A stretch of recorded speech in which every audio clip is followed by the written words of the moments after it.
पंकज ने हमको बहुत अच्छे ढंग से उठाया है, भगवान इसको भी अच्छे ढंग से उठाए।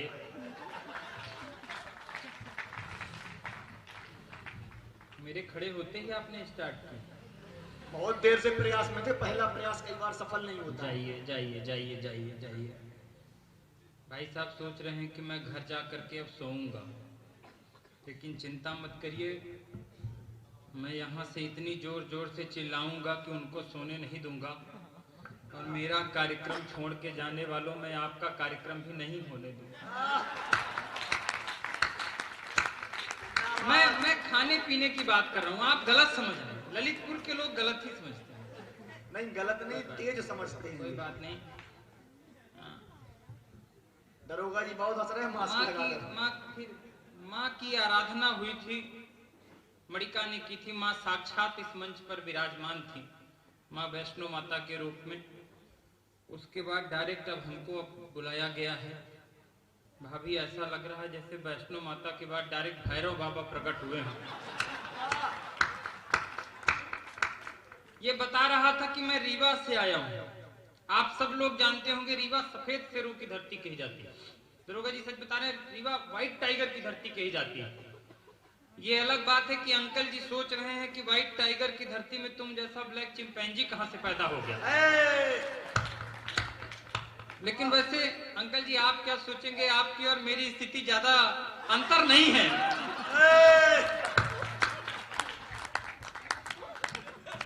वो पुराना मॉडल है। हम और आप ऐसा लगता है जैसे प्रयाग मेले में पिछले जन्म में एकदम बिछड़ गए थे भाई भाई। चिंता मत करिए। हाँ, मेरी फोटो रख दीजिए। अब नहीं आएगी, आप परेशान मत होइए। वीडियो आएगी, आप परेशान मत होइए, वहीं से कोई दिक्कत नहीं।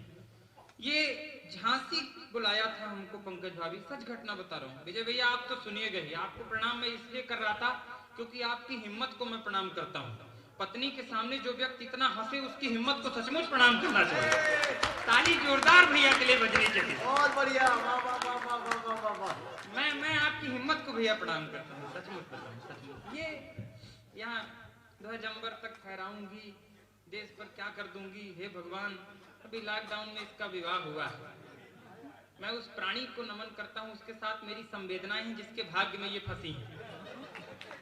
पत्नी और ऊपर से इतनी खूंखार की एकदम देशभक्ति की बात करने वाला खतरनाक प्राणी, तो इनको भी प्रणाम है, मेरा निवेदन है। आनंद के साथ सुनिएगा। जैसा मैंने बताया, मेरी खूबसूरती पर जो लोग नजर गड़ाए हैं बिल्कुल गड़ाए रहिएगा, आप चिंता मत करिएगा। ये भाभी मैं सच घटना बताऊं, मैं नवरात्रि के कब सम्मेलन में लटोरिया जी इसके पहले हमको बुलाया था झांसी। अब देखिएगा मेरा चेहरा और सुनिएगा हमारी वाणी पर। नजर हमारे चेहरे पे, कान हमारी वाणी पर। जो लोग चहल पहल कर रहे थोड़ी देर बैठ जाइए। आलोक भैया आप भी बैठे ना क्या? भैया बैठिए। अच्छा है ना कुर्सी, ये देखिए कुर्सी ही कुर्सी है। देश पर जिनको बैठना है तो कुर्सी ही कुर्सी है, जिनको नहीं मिल रही है उनके लिए दिक्कत है। आप तो बैठिए आराम से। आलोक भैया ये सोच रहे हैं कि लिफाफे में पैसा देना है, कैसे जेब में पहुंचा देना है। अरे पेमेंट आपके रहते, पेमेंट की क्या दिक्कत है मुझे? कम होगा तो घर से देंगे भाई, कोई दिक्कत नहीं। आप हैं तो पेमेंट की क्या दिक्कत है? आप तो आनंद के साथ बैठिए, बस कोई दिक्कत नहीं। पेमेंट कोई बात नहीं। नजर मेरे चेहरे से मत हटाइएगा, कोई दिक्कत नहीं। सुनिए तो ये नवरात्रि के कार्यक्रम में हमको बुलाया था, सच घटना बता रहा हूँ। जैसे ही होटल से लेके हमको चला तो 4-5 लोग डंडा लेके खड़े हो गए। तो ये पूछा कि सर क्या दिक्कत है? वो बोले नवरात्रि उत्सव आते वाले हैं हम लोग। तो ये पूछा कि चंदा उंदा चाहिए? बोले चंदा उंदा नहीं चाहिए, ये बताइए ये आपका कौन है? तो ये बोला कि हमारा बड़ा भाई है, बताइए क्या दिक्कत है? बोले ये बताइए ये आपका भाई 9 दिन के लिए खाली है क्या? तो ये भी हैरान हो गया लटोरिया जी जैसे आप हैरान हुए। बोला आखिर करोगे क्या तुम इनका 9 दिन के लिए? नजर मेरे चेहरे से मत हटाइएगा। वो बोले भाई साहब हम लोग नवरात्रि उत्सव वाले हैं, लाइट टेंट पंडाल माइक सब की व्यवस्था हो गई है, माता जी की मूर्ति भी आ गई है, लेकिन मूर्ति के नीचे जो राक्षस लेटा रहता वो नहीं मिल पा रहा है। ताली जोरदार बजनी चाहिए। बहुत अच्छे भैया, वाह वाह वाह वाह वाह। कोई बात ये आपके हम सफर भी आ गए। नहीं, इनको भाई साहब को किनारे करिए। आज के कार्यक्रम की विशिष्ट अतिथि थे आप ही हैं, किनारे हो गए। मुख्य बोल सकते हैं। यूपी में तो भैंसे ढूंढा करते थे लोग, सांड कहां से घूम। कोई बात नहीं, आनंद के साथ रहिएगा, मस्ती के साथ। इसी तरह मन बनाए रहिएगा। ज्यादा देशभक्ति उस भक्ति है बहुत, ये इतना सुनाई पंकज इतना भाव रही, इसका तो भगवान इसके फेफड़े को सलामत रखे। हाँ, इस उम्र में भी क्या दिक्कत है, इतनी मार काटो। मैं तो सोच रहा हूँ ये विवाह में भी माला लेकर के जाएगा तो वहां भी खड़े होकर भारत माता की जय,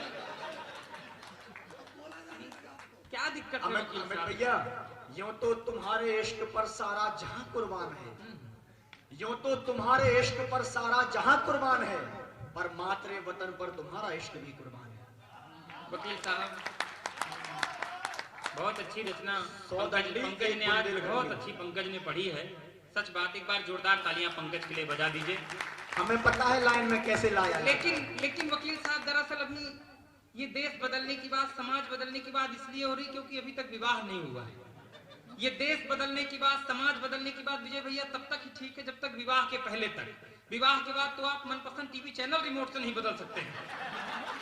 अमित भैया ये उत्तर प्रदेश है, आप मध्य प्रदेश के युवा जिस उम्र में डेट पर जाते हैं, हम उत्तर प्रदेश के लड़के उस उम्र में तारीख पर जाना शुरू कर देते हैं। वकील साहब से पूछ लीजिए ये किस उम्र की बात कर रहे हैं? हम उस मध्य प्रदेश से आते हैं जहां दिग्विजय सिंह 70 साल की उम्र में दोबारा कांड कर देते हैं। तालियां, क्या बात, उम्र की बात, हम उम्र की बात कर रहे हैं। दादा से अभी हम मिले थे, दादा अभी पीछे बैठे थे, उनके दादा सच सच बताइए उम्र कितनी हो गई? उम्र की बात करें, उनके दादा सच सच बता दीजिए उम्र कितनी होगी। बाल सफेद हो गए उससे मतलब नहीं है, अमित भैया एक मिनट सुन तो लीजिए आप। ये उत्तर प्रदेश है, यहाँ बाबा की सरकार है, आप कार चलाते हैं, हम बुलडोजर चलाते हैं। कार चला करके मेरे उज्जैन से ही आती है, मध्य प्रदेश से ही, तभी जाकर के उत्तर प्रदेश में पलटती है। बहुत बढ़िया, साथ मध्य प्रदेश का ही होगा तभी काम संभव। अच्छा आज मंच देखिए, सारे मध्य प्रदेश के लोग हैं, एकमात्र उत्तर प्रदेश, तो आप सोच लें अकेला ही भारी होता है। ये बात तो है भाई साहब, मानता हूं कि भाजपा के लोग ज्यादा बैठे हैं, लेकिन बार बार चाय क्यों लेकर के आ रहे हो? पिला दो, कोई दिक्कत नहीं, पिला दीजिए, कोई बात नहीं। आनंद के साथ रहिए, भैया आनंद के साथ। उम्र की बात कर रहे थे तो मैं दादा से सच बताऊं पूछ रहा था अभी पीछे, उनके दादा बाल सफेद होने से नहीं है, सच सच बताइए उम्र कितनी हो गई? तो दादा बोले अभी क्या उम्र है, अभी आसाराम से 1-2 साल छोटे ही होंगे। तो उम्र की ज्यादा टेंशन। पुलिस पर बात, पूरी रात ये लोग पुलिस पर बात किए। पुलिस का जितना मैं सम्मान करता हूँ उतना मैं अपनी पत्नी का नहीं करता हूँ। वाह, आप लोग मजाक मत समझिए, पुलिस जैसा अनुशासन आपको पूरी दुनिया में कहीं देखने को नहीं मिलेगा। ये अलग बात है कि जो पुलिस कब कहां किसके पीछे पड़ जाए, वो पुलिस आज खुद पीछे बैठ करके कविता सुन रही है। मैं प्रणाम करता हूं सर, लेकिन मैं जितना सम्मान पुलिस का करता हूं किसी का नहीं करता हूं। अनुशासन आपको पुलिस से ज्यादा कहीं नहीं मिल सकता, ये आप समझ लीजिए। वो एक दरोगा जी कुएं में गिर गए हमारे यहाँ, सच घटना बता रहा हूँ निखिल भैया। एक दरोगा जी कुएं में गिर गए हमारे यहाँ, तो एक सिपाही कांस्टेबल जा रहा था रास्ते से, तो उसको लगा कि कोई गिरा है कुएं में। अनुशासन देखिए पुलिस का, तो उसने रस्सी डाली और बोली जो कोई नीचे हो तो वो ऊपर पकड़ के आ जाओ। दरोगा जी रस्सी पकड़ के ऊपर चढ़े वकील साहब। जब एक हाथ कुआं बचा था, अनुशासन देखिए, जब एक हाथ कुआं बचा था तो सिपाही ने देख लिया कि दरोगा जी है, तो रस्सी छोड़ के बोला जय हिंद साहब।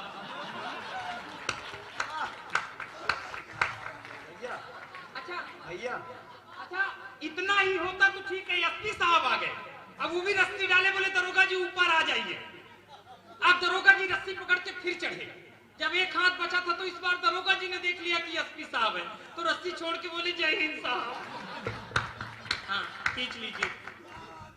आप ही हैं जो हमको ये दिखाना पड़ता है घर में कि हम रात रात भर कहाँ घूमते हैं। लेकिन फोटोग्राफर जितना खतरनाक प्राणी होता है उतना कोई भी नहीं हो सकता है। अब ये पता है कैमरा मेरी तरफ लगाए, फोटो अपूर्वा की ले रहे हैं,